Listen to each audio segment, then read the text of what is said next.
നമസ്കാരം, ഋഷിഭക്തം ചാനലിലേക്ക് ഏവർക്കും ഹൃദ്യമായ സ്വാഗതം. ഏതാനും ദിവസങ്ങളായിട്ട് നാം കൊല്ലവർഷം 1200 ആണ്ട് ഓരോ നക്ഷത്രക്കാർക്കും എങ്ങനെയുള്ളതാണ് എന്നുള്ള വീഡിയോ ആണ് ചെയ്തു വന്നിരുന്നത്. അശ്വതി മുതൽ ചോതി വരെയുള്ള നക്ഷത്രക്കാരുടെ വിഷയങ്ങൾ പറഞ്ഞു കഴിഞ്ഞു. ഇന്ന് നമുക്ക് അതിന്റെ തുടർച്ചയായിട്ട് വിശാഖ നക്ഷത്രക്കാരുടെ കൊല്ലവർഷം 1200 ആണ്ട് എങ്ങനെ ഉണ്ടാകുമെന്ന് പരിശോധിക്കാം. വിശാഖം 2 രാശികളിലായിട്ട് വരുന്ന നക്ഷത്രമാണ്. തുലാക്കൂറിലും വൃശ്ചികക്കൂറിലുമായിട്ടാണ് വിശാഖ നക്ഷത്രം വരുന്നത്. വിശാഖ നക്ഷത്രക്കാർ വ്യാഴദശയിലാണ് ജനിക്കുക. വ്യാഴദശ ആകെ 16 വർഷമാണ്. ഏകദേശം പകുതി എന്നുള്ള കണക്കുകൂട്ടൽ എടുക്കുമ്പോൾ നമുക്ക് വിശാഖ നക്ഷത്രക്കാർക്ക് 8 വയസ്സ് വരെ വ്യാഴദശ ഉണ്ടാകുമെന്ന് ഒന്ന് ഊഹിച്ചു നോക്കാം. അങ്ങനെ വരുമ്പോൾ 27 വയസ്സ് വരെ ശനിദശയും 44 വയസ്സ് വരെ ബുധദശയും 51 വയസ്സ് വരെ കേതുർദശയും 71 വയസ്സ് വരെ ശുക്രദശയും ലഭിക്കുന്നതാണ്. അതുകൂടാതെ 77 വയസ്സ് വരെ സൂര്യദശയും ഉണ്ടാകും. വിശാഖ നക്ഷത്രക്കാർക്ക് ശനി, കേതു, സൂര്യൻ എന്നീ ദശാകാലങ്ങളാണ് ഗുണപരമായിട്ടുള്ളത്. എന്നിരുന്നാലും ജാതകത്തിൽ ബുധനും ശുക്രനും അനുകൂല സ്ഥാനങ്ങളിലാണ് എങ്കിൽ ഈ ദശാകാലങ്ങളും ഗുണഫലങ്ങളെ നൽകുന്നതാണ്. വിശാഖ നക്ഷത്രക്കാരുടെ പൊതുവായിട്ടുള്ള ഫലത്തെ ഒന്ന് നോക്കാം.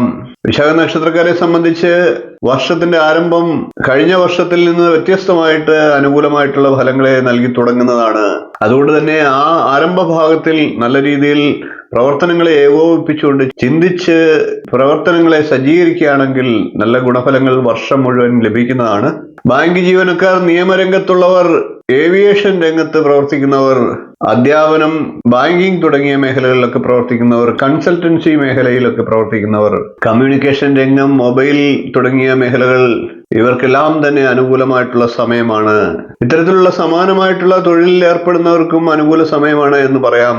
തൊഴിൽ അന്വേഷിച്ചൊക്കെ ഗവൺമെന്റ് ജോലിക്കുമൊക്കെ തയ്യാറായിട്ട് നിൽക്കുന്നവർക്ക് തൊഴിൽ ലഭിക്കാം.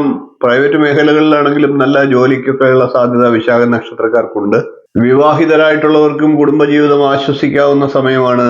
കഴിഞ്ഞ വർഷത്തിലുണ്ടായിരുന്ന കുടുംബജീവിതത്തിലെ സമ്മർദ്ദങ്ങളൊക്കെ ഒന്ന് ഒഴിഞ്ഞ് നല്ല കുടുംബജീവിതവും സന്തോഷവും സമാധാനവും നിറയുന്നതാണ്. കുടുംബത്തിന് വേണ്ടിയിട്ട് സമയം കണ്ടെത്താനും ശ്രമിക്കേണ്ടതുമാണ്. വർഷാരംഭത്തിൽ അല്പസ്വല്പമൊക്കെ തടസ്സങ്ങളും കാര്യങ്ങളും ഒക്കെ ഉണ്ടായാലും പകുതിക്ക് ശേഷം വളരെ അനുകൂലമായിട്ടുള്ള സമയമാണ്. ദേഷ്യങ്ങളൊക്കെ നിയന്ത്രിക്കേണ്ടതാണ്. ആത്മസംയമനം പാലിക്കേണ്ട സമയമാണ്. സ്ത്രീകളായിട്ടുള്ള വിശാഖ നക്ഷത്രക്കാർക്കും അനുകൂല സമയമാണ്. ലക്ഷ്യങ്ങളിൽ എത്തിച്ചേരുന്നതിന് വേണ്ടിയിട്ട് കുടുംബാംഗങ്ങളുടെയും സുഹൃത്തുക്കളുടെയും സഹായ സഹകരണങ്ങൾ ലഭിക്കുന്നതാണ്. വർഷത്തിന്റെ ആദ്യ ഭാഗത്ത് ആത്മസംയമനം പാലിച്ചുകൊണ്ട് വേണം മുന്നോട്ട് പോകാൻ. യാതൊരു വിധത്തിലും പ്രകോപനങ്ങൾക്ക് വശംവദരാകാതിരിക്കുക. കൂടാതെ നഷ്ടസാധ്യതയുള്ള സംരംഭങ്ങളിൽ നിന്ന് പിന്മാറേണ്ടതുമാണ്. വിദ്യാർത്ഥികളായിട്ടുള്ള വിശാഖ നക്ഷത്രക്കാർക്ക് അവരവരുടെ പ്രവർത്തനങ്ങൾക്കനുസരിച്ചുള്ള പ്രയോജനം ലഭിക്കുന്ന വർഷമാണ്. ഇത്രയും കാര്യങ്ങളാണ് വിശാഖ നക്ഷത്രക്കാരുടെ പുതുവർഷം 1200 ആണ്ടിന്റെ ഫലമായി പറയാനുള്ളത്. വീഡിയോ ഇഷ്ടപ്പെട്ടുവെങ്കിൽ ഒന്ന് ലൈക്ക് ചെയ്യുക, ഷെയർ ചെയ്യുക, ചാനൽ ഒന്ന് സബ്സ്ക്രൈബ് ചെയ്യുക, നിങ്ങളുടെ അഭിപ്രായം കമന്റായിട്ട് അറിയിക്കുക. അടുത്ത ദിവസം നമുക്ക് അനിഴ നക്ഷത്രക്കാരുടെ ഫലവുമായി കാണാം. നന്ദി, നമസ്കാരം, ശുഭദിനം.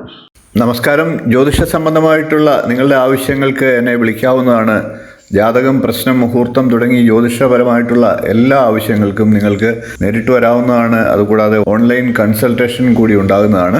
നിങ്ങളുടെ കുട്ടികളുടെ ജാതകം പരിശോധിച്ച് അവരുടെ വിദ്യാഭ്യാസം, അവരുടെ വിവാഹം, തൊഴിൽ എന്നീ കാര്യങ്ങൾ അറിയുന്നതിന് തീർച്ചയായിട്ടും നിങ്ങൾക്ക് ബന്ധപ്പെടാവുന്നതാണ്. അതേപോലെ തന്നെ വിവാഹ സംബന്ധമായിട്ടുള്ള കാര്യങ്ങൾക്കും പൊരുത്തപരിശോധനയ്ക്കുമൊക്കെ ആയിട്ട് ബന്ധപ്പെടാവുന്നതാണ്. ഗൃഹനിർമ്മാണം തുടങ്ങി നിങ്ങളുടെ ജീവിതത്തിലെ പ്രധാനപ്പെട്ട ചടങ്ങുകൾക്കൊക്കെ മുഹൂർത്തം കുറിക്കുന്നതിന് എന്നെ ബന്ധപ്പെടാവുന്നതാണ്. നേരിട്ടും ഓൺലൈൻ കൺസൾട്ടേഷനും ഉണ്ടാകുന്നതാണ്. ജാതകം എഴുതണമെന്ന് ആഗ്രഹിക്കുന്നവർക്കും നേരിട്ട് വിളിക്കാവുന്നതാണ്. ഓൺലൈനായിട്ട് അയച്ചു കൊടുക്കുന്നതാണ്. കമ്പ്യൂട്ടർ ജാതകം തയ്യാറാക്കിയും നൽകുന്നതാണ്. നിങ്ങളുടെ ഏത് പ്രശ്നങ്ങളും പ്രശ്നചിന്തയിലൂടെ കാരണം കണ്ടെത്തി പരിഹാരം നിർദ്ദേശിച്ചു തരുന്നതാണ്. കൂടാതെ വാസ്തു സംബന്ധമായിട്ടുള്ള കാര്യങ്ങൾക്ക് ടൈറ്റിൽ വന്നും കൺസൾട്ടേഷൻ ചെയ്യുന്നതാണ്. അതുകൂടാതെ തന്നെ ഓൺലൈനായിട്ടും കൺസൾട്ടേഷൻ ചെയ്യുന്നതാണ്. ഏത് ജ്യോതിഷം, വാസ്തു തുടങ്ങി ഏത് വിഷയങ്ങൾക്കും നിങ്ങൾക്ക് എന്നെ ബന്ധപ്പെടാവുന്നതാണ്. ഓൺലൈനായിട്ടും നേരിട്ടും ബന്ധപ്പെടാവുന്നതാണ്. എന്റെ സേവനം നിങ്ങൾക്ക് ആവശ്യമുണ്ടെങ്കിൽ തീർച്ചയായിട്ടും താഴെ കാണുന്ന നമ്പറിൽ ഒന്ന് ബന്ധപ്പെടുക.